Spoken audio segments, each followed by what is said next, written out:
Is the Washington State Department of Transportation biased against motorcycles?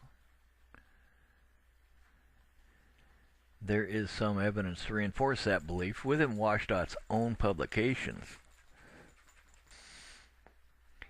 In the Urban and Suburban Arterial Safety Performance Functions final report from 2016, there were 166 pages on which there were 21 mentions of pedestrians, 20 mentions of bicycles, pedal cycles, or pedal cyclists, but not one single mention of motorcyclists.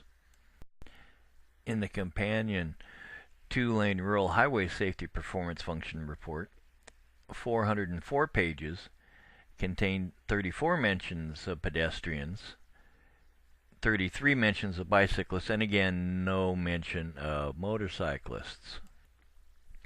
Combined, that's 570 pages with 54 mentions of pedestrians, 53 mentions of bicyclists, and yet not a single mention of motorcycles or motorcyclists at all.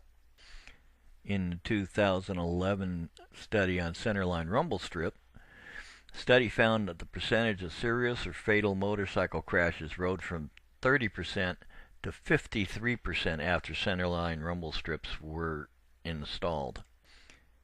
However, researchers decided to exclude all motorcycle data because it was, quote, skewing portions of the CLRS analysis, unquote. As this graph definitely shows, you can see the increase in the serious and fatal motorcycle accidents percentage-wise after centerline rumble strips were installed, but researchers decided it was better, as you can see, to just exclude all motorcycle collision data from the set. In the past 10 years, WSDOT has published at least 6 reports that analyze pedestrians and or bicyclists. In that same period, the only data published on motorcycles was in the WSDOT Annual Collision Report. It seems that WSDOT is neglecting or ignoring at least 4% of the registered motor vehicles on Washington State's roadways, seeming to ignore the benefits to parking and traffic congestion, as well as emissions reductions that motorcycles can provide, while neglecting to even study any possible way to include motorcycles in a comprehensive transportation planning policies.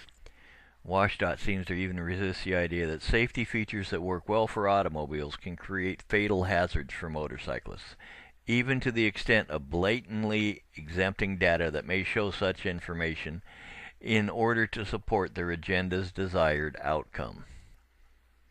So I ask again, is WSDOT biased against motorcycles?